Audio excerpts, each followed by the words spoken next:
राष्ट्रीय राजनीति पर आज अपनी छाप छोड़ने की कोशिश करने में लगे अरविंद केजरीवाल पर कई सवाल उठ रहे हैं और इन सवालों में सबसे बड़ा सवाल खुद वो शख्स उठा रहा है जिसके नाम पर अरविंद केजरीवाल एक बड़ी मुहिम को आगे बढ़ा रहे थे, अन्ना हजारे। इन तमाम आरोपों और सवालों का जवाब देने के लिए न्यूज नेशन पर आज हमारे साथ मौजूद हैं खुद अरविंद केजरीवाल। अरविंद जी, स्वागत है आपका। अरविंद जी, लोकपाल की एक जो मुहिम शुरू हुई थी, एक जन आंदोलन, आज उस जन आंदोलन की विफलता, और विफलता शब्द मैं जानबूझकर इसलिए इस्तेमाल कर रहा हूं कि तमाम लोग जो आज आपके साथ जुड़े थे, एक जमाने आपके साथ थे, वो इसे विफल मान रहे हैं। इसकी विफलता का तथाकथित श्रेय आपके ऊपर डाला जा रहा है। ये तो जनता का आंदोलन था और जनता का आंदोलन है और जनता का आंदोलन ही रहेगा। एक ये बात निकलने लगी कि 2 साल से हम जो कुछ कर सकते थे सब कुछ करके देख लिया। 2 साल तक इन नेताओं के सामने गिड़गिड़ाए, नेताओं की मिन्नतें मांगी, इनके पैरों में पड़े कि भैया एक भ्रष्टाचार से देश को मुक्ति दिला दो, भ्रष्टाचार से के खिलाफ एक सख्त कानून, जन लोकपाल कानून बना दो जी। जब ये लोग नहीं माने और ये दिखने लगा कि ये लोग नहीं मानेंगे क्योंकि सारी पार्टियों के नेताओं ने भ्रष्टाचार कर रखा है, नितिन गडकरी ने भ्रष्टाचार कर रखा है, इधर बीजेपी में निशंक ने भ्रष्टाचार किया, येडियुरप्पा ने भ्रष्टाचार किया, शिवराज सिंह चौहान के खिलाफ भ्रष्टाचार के मामले हैं, कांग्रेस के अंदर सलमान खुर्शीद, रॉबर्ट वाड्रा, चिदम्बरम, कपिल सिब्बल, सबके ऊपर भ्रष्टाचार के मामले हैं, शरद पवार, मायावती, मुलायम सिंह, करुणानिधि, जयललिता। एक पार्टी आप बता दीजिए जो इस देश को भ्रष्टाचार से मुक्ति दे सकती है। तो ये साफ होता गया कि इनके सामने गिड़गिड़ाने से कोई फायदा नहीं है। ये इन लोगों से अनशन कर करके कुछ मांग करने से इनसे कोई फायदा नहीं है। अब जब तक इस देश की राजनीति नहीं साफ की जाएगी तब तक कोई सुधार नहीं हो सकता जी। तो और कोई चारा नहीं बचा था इसके अलावा कि हम राजनीतिक पार्टी बनाएं। लेकिन राजनीतिक पार्टी बनाने का आपका जो मकसद था, जो मंतव्य था, उसके बारे में अन्ना हजारे ने भी एक बार समर्थन किया था, लेकिन उसके बाद उन्होंने अपने आप को इससे अलग कर लिया। जो तमाम लोग आपके साथ जुड़े रहे वो आज आरोप आप पर लगा रहे हैं कि आपकी महत्वाकांक्षा, आपकी तानाशाही, आपके अड़ियल रवैये और कहीं ना कहीं अपने आप को सरकार के पैरेलल खड़ा करने की एक मुहिम इस पूरे आंदोलन को ले डूबी। इन तमाम शब्दों का इस्तेमाल किया गया है, चाहे स्वामी अग्निवेश की बात करें, खुद अन्ना हजारे की बात करें या फिर आपके अन्य पूर्व सहयोगियों की बात करें। देखिए, जनरल स्वीपिंग स्टेटमेंट्स ठीक नहीं है भाई। हमें ये लगता है कि जब तक इस देश की गंदी राजनीति को साफ नहीं किया जाएगा तब तक सुधार नहीं हो सकता। हमें ये लगता है, ईमानदारी के साथ लगता है। अगर किसी और को कुछ और लगता है तो वो और कुछ करे। सारी तोप मेरी तरफ क्यों चलाई जाती है? अरविंद तानाशाह है, अरविंद ये है, अरविंद वो है, अरविंद ऐसा है, अरविंद वैसा है। फ्रैंकली मैंने अन्ना जी को ये कहते हुए नहीं सुना। अन्ना जी ने बीच में एक आध स्टेटमेंट तो दिया था। अन्ना जी की मैं बहुत ज्यादा इज्जत करता हूं। अन्ना जी ने बार बार ये कहा कि हमारी अभी भी एक चैनल जो कि जैसिका लाल के हत्यारों का चैनल है, वो चैनल कुछ चला रहा है।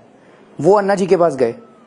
अन्ना जी ने उनको कहा कि हमारे बीच में फूट डालने की कोशिश मत करो, मेरे और अरविंद के बीच की जो बात है वो हम सॉर्ट आउट कर लेंगे। अन्ना हजारे ने न्यूज नेशन को ये कहा है कि अरविंद महत्वाकांक्षी हो गए हैं और उसकी वजह से मैं तो हूं महत्वाकांक्षी। मैं तो बचपन से ही था महत्वाकांक्षी। मेरी महत्वाकांक्षा है कि इस देश से भ्रष्टाचार दूर हो। अपने आप को कुर्बान करने के लिए तैयार हूं। 10 दिन भूखे रहे। 10 दिन भूखा कोई महत्वाकांक्षा, कोई नेता बनने के लिए नहीं रहता। जब मैं इनकम टैक्स की नौकरी में आया था, इनकम टैक्स कमिश्नर की नौकरी में आया था। अन्ना जी का ये कहना अपने आप में अरविंद काफी मायने रखता है। मैं अपनी बात तो कह दूं जी। अन्ना जी अगर ये कह रहे हैं तो अन्ना जी गलत कह रहे हैं।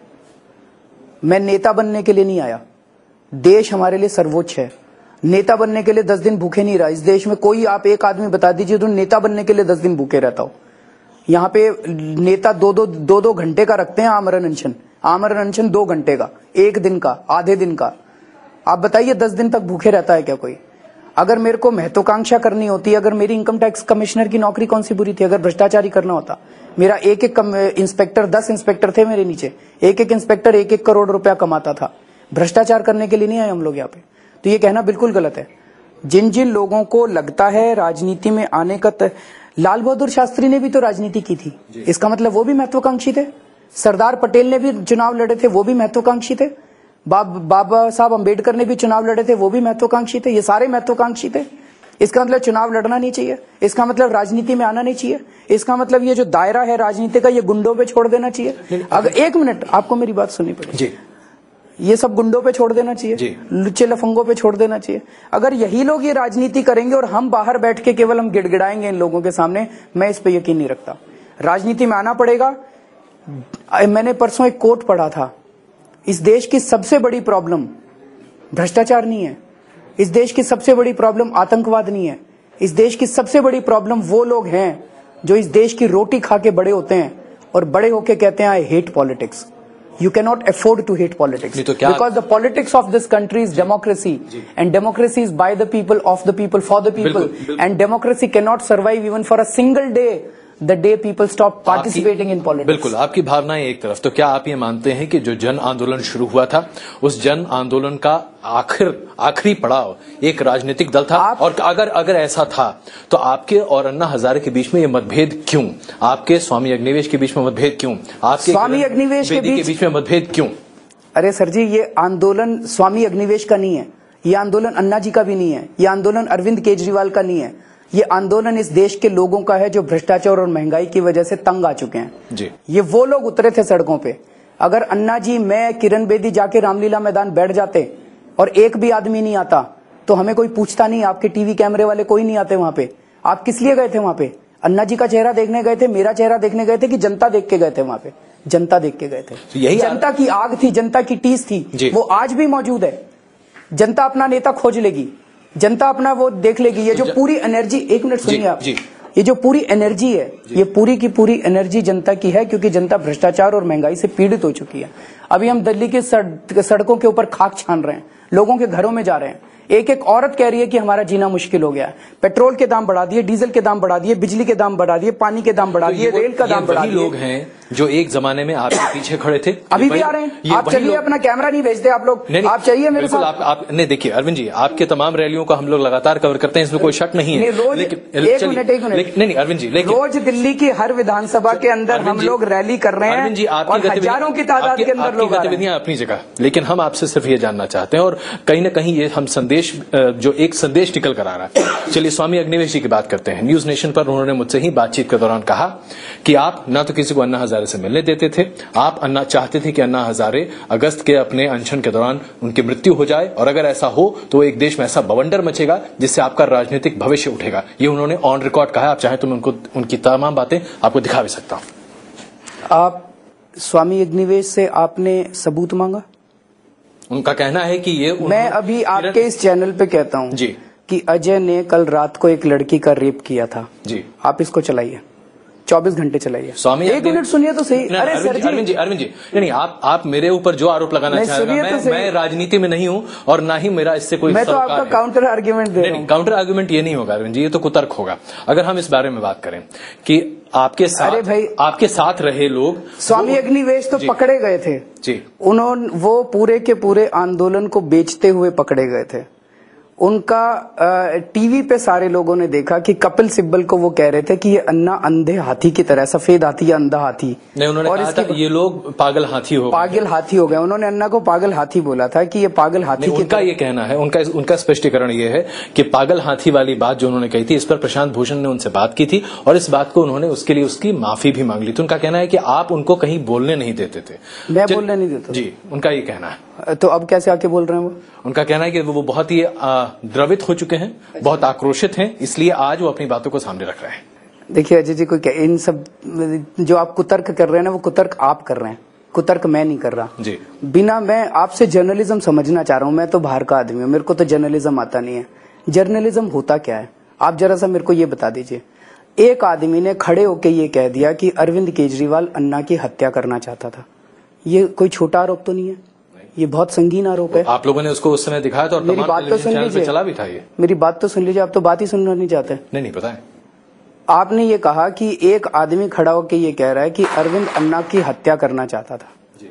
इतना बड़ा आरोप बिना प्राइमा फेसाई एविडेंस के अगर आप अपने चैनल पे चलाते हैं तो फिर आप मेरा ये भी आरोप चलाइए कि आज मैं आरोप लगा रहा हूं कि आप जो है कल एक लड़की का रेप कर रहे थे। फिर आप अपनी बाइट चला दीजिए, मेरी भी बाइट चला दीजिए, दोनों 24 घंटे चलाइए। आपका जर्नलिज्म ये कहता है कि स्वामी अग्निवेश ने एक आरोप लगाया, अरविंद की बाइट चला दो, उसकी बाइट चला दो, आपका चैनल। एक मिनट, मेरी बात, आपको मेरी बात सुननी पड़ेगी, आपको मेरी बात सुननी पड़ेगी। चलिए आप बोलिए, आपको मेरी बात, मैं आपसे एक मिनट मेरी बात, अरविंद देखिए, फिर कोई फायदा नहीं, आप मेरी बात ही नहीं सुन रहे। अरविंद अगर देखिए, आप मेरी बात तो सुनिए। देखिए नहीं, आप यहाँ पर व्यक्तिगत आरोप लगा रहे हैं। देखिए बुरा मत मानिए, वो भी तो मेरे ऊपर व्यक्तिगत आरोप, वो व्यक्तिगत आरोप, अन्ना की हत्या का आरोप। अरविंद जी हद हो गई, अन्ना की मैं हत्या करना चाहता हूँ, आपका चैनल चला रहा है। अरविंद जी देखिए, अगर मैं इस पे स्पष्ट तौर पर आपसे बात करूं, स्वामी अग्निवेश और आप एक दूसरे के साथ काम कर चुके हैं, आप दोनों पब्लिक डोमेन में हैं। वो आपकी कार्यशैली पर, आप भी तो पब्लिक डोमेन जी नहीं, मैं पब्लिक डोमेन में नहीं। अरे रोज तो टीवी एंकर में आते हैं, आप पब्लिक डोमेन में नहीं है, तो फिर आप मेरे ऊपर नहीं, अगर अरविंद जी ऐसी बातें हैं तो आप सिर्फ मेरे ऊपर सवाल उठा दीजिए। अगर आपको लगता है कि आरोप गलत, मैं तो आप उसका तर्क दे रहा हूँ, मैं तो उसका तर्क दे, आप मेरी बात ही नहीं सुन रहे पूरी। मैं आपकी बात समझ रहा हूँ, आप एक मिनट समझने की कोशिश नहीं कर रहे हैं आप नाराज हो रहे हैं। नाराज मत, नाराज इसलिए हो रहा है अरविंद जी क्योंकि ये तरीका तमाम आजकल राजनेताओं का है, और शायद राजनीति में आने के बाद आप भी यही तरीका इख्तियार करना चाहते हैं, जो संदेशवाहक है उसे ही गोली मार दो।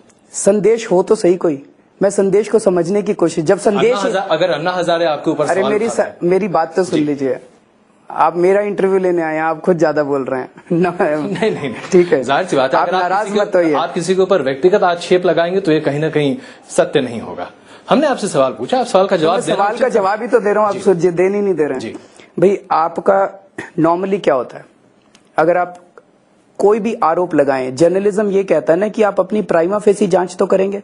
वो कह रहे हैं कि वो खुद इसके लिए जिम्मेदार हैं, किसी भी मंच पर आकर कहने को तैयार हैं। ऐसे अगर कोई भी खड़ा होकर कुछ भी बोले, आपका चैनल चलाएगा? बताइए। हमने आपसे पूछा, मैं तो हम आपसे पूछ रहे हैं, हमने इसको चलाया नहीं चलाया की बात ही नहीं, हम तो आपसे पूछ रहे हैं क्या ये सत्य है? जर्नलिज्म के प्रिंसिपल्स क्या होते हैं, जर्नलिज्म के प्रिंसिपल्स मैं समझने की कोशिश कर रहा हूँ। एक मिनट सुनिए, एक बात बताइए, मेरी बात तो अरविंद जी, आप जर्नलिज्म के आप मेरे को बात नहीं करने देंगे। अरविंद जी आप मेरे को बात नहीं करने देंगे अपने चैनल पे। नहीं अरविंद जी, आपके आप मेरी बात तो पूरी हो जाने दीजिए। नहीं, आप जर्नलिज्म की बात मुझे पढ़ा रहे हैं, बुरा मत मानिएगा, मैं आपको राजनीति का पाठ नहीं पढ़ा रहा हूँ। प्लीज पढ़ाइए ना। नहीं, मैं नहीं पढ़ाना चाहता, मैं तो समझना चाहता हूँ जर्नलिज्म। आप अपना काम, आप मेरे ऊपर आरोप लगा दें। मैं नहीं, मैं अन्ना की हत्या कर रहा हूँ, एक आदमी ने, सरफिरे आदमी ने खड़े होकर कह दिया कि मैं अन्ना की हत्या कर रहा हूँ, और आपका चैनल ये चला रहा है, तो मुझे शक होता है कि आपकी मंशा ठीक नहीं है। चलिए, अगर आपको मेरे को बिल्कुल शक होता है कि आपकी मंशा ठीक नहीं है, चलिए फिर मैं आपको कह रहा हूँ कि मैं आपके ऊपर आरोप लगा रहा हूँ, आप ये भी चला दीजिए। हम यही चलाएंगे। आपको क्या लगता है हम इस इंटरव्यू को एडिट करने वाले? बिल्कुल नहीं अजय, मैं ये कहने की कोशिश कर रहा हूँ, थोड़ा सा अंदर झांक के देखिए। अंदर झांक कर ऐसे ऐरे गहरे आदमी ने खड़े होकर आरोप लगा दिया बिना प्राइमा फेसाई एविडेंस। जी, अरे अगर मैंने ऐसे बोला था, ये तो बहुत संगीन चीज है कि मैं अन्ना की हत्या करना चाहता था, इसलिए तो हम आपसे जानना चाहते हैं। उसने क्यों, मेरे से क्यों जानना चाहते? उससे जानो ना, उन्होंने क्यों नहीं बोला 2 साल पहले? अगर मैं अप्रैल के महीने में अन्ना की हत्या करना चाहता था तो स्वामी अग्निवेश ने ये क्यों नहीं बोला उस टाइम? इसका मतलब क्या वो हत्या की साजिश के जिम्मेदार थे, उसके अंदर शामिल थे वो? उन्होंने क्यों नहीं बाहर निकल के बोला? उन्होंने क्यों नहीं किरण बेदी को और प्रशांत भूषण को जाके बोला कि अरविंद ऐसी साजिश रच रहा है? आज 2 साल के बाद, चुनाव के पहले आके वो बोल रहे हैं। इसका मतलब संदेश वाहक की नीयत में खोट है, उनकी भी नीयत में खोट है, और जो चैनल ये चला रहे हैं उनके पीछे भी कोई ना कोई और हाथ है। चलिए, ये मानना पड़ेगा। चलिए, आप ये मानते हैं? प्राइमा फेसाई एविडेंस के बिना अगर आप जर्नलिज्म करेंगे तो आपके जर्नलिज्म के ऊपर आपके ऊपर प्रश्न उठाएंगे, उंगली उठाएंगे। अरविंद जी, आप जितना सवाल उठाना चाहें आप उठा सकते हैं, उसमें हमें कोई आपत्ति नहीं है। अन्ना हजारे ने जो बातें कही वो सार्वजनिक मंच पर भी कही हैं, उन्होंने आपके बारे में जो महत्वाकांक्षी वाली बात कही, सार्वजनिक मंच पर कही। तमाम लोग जो आपके साथी रहे हैं, वो अगर आपके ऊपर आरोप लगा रहे हैं, मैं तो गुनाहगार हूं सर जी। मैं गुनाहगार हूं। इस देश के सारे कोयले की चोरी मैंने कर ली, 2G स्पेक्ट्रम की चोरी मैंने कर ली, सारा हेलीकॉप्टर की चोरी मैंने कर ली, वो तो सारे मुद्दे ही नहीं है इस देश के अंदर। अरे वो सरकार ने, एक मिनट, सरकार ने हमारी सारी जांच करा ली, मेरे ऊपर रेड करा ली, मनीष के घर पे 3 दिन बैठे रहे, रात भर होम मिनिस्ट्री के लोग बैठे, कुछ नहीं मिला इन लोगों को। एक ही चीज, अरविंद तानाशाह है, अरविंद एरोगेंट है, अरविंद महत्वाकांक्षी है, अरविंद ये है, अरविंद तो वो लगता है कि अरे सर जी, चलो मैं तानाशाह हूं, चलो मैं महत्वाकांक्षी हूं, मैं सबसे बड़ा भ्रष्टाचारी हूं इस देश का, इससे हेलीकॉप्टर की डील सॉल्व हो गई? अरे देश की जनता के बीच में जाके तो देखिए, जनता तड़प रही है इस देश की। मुद्दे क्या हैं और मुद्दे क्या बनाए जा रहे हैं? तो ये मुद्दे, अरे सर जी, मुद्दा है बिजली के बिल बढ़ गए। अब वापस आते हैं। मुद्दा है जिस दिन हमने पानी की प्रेस कॉन्फ्रेंस की थी, किसी चैनल ने पानी की प्रेस कॉन्फ्रेंस नहीं चलाई। मुद्दा क्या है? अरविंद एरोगेंट हो गया। अरे अरविंद एरोगेंट हो गया, भाड़ में गया Arvind is not important for this country. What is important for this country is that the people are dying on the streets of this country. That is far more अब इंपॉर्टेंट। चलिए, यही मुद्दा है, एक जन आंदोलन जिसमें आप एक अग्रणी भूमिका में थे कैसे, अभी भी हैं? चलिए, जो आपको लग रहा है कि आंदोलन खत्म हो गया? सर जी अभी इंतजार कीजिए। अरविंद जी, आप जनता के गुस्से को समझ नहीं रहे हैं। अरविंद जी, इस देश की जनता इस सत्ता को उखाड़ के फेंकने के लिए तैयार हो चुकी है। बिल्कुल होगी, बिल्कुल होगी। इस देश की जनता त्राहिमाम कर रही है। तमाम ऐसे मुद्दे हैं जो देश की जनता के सामने जिन पार्टियों के ऊपर आपको भरोसा है, ये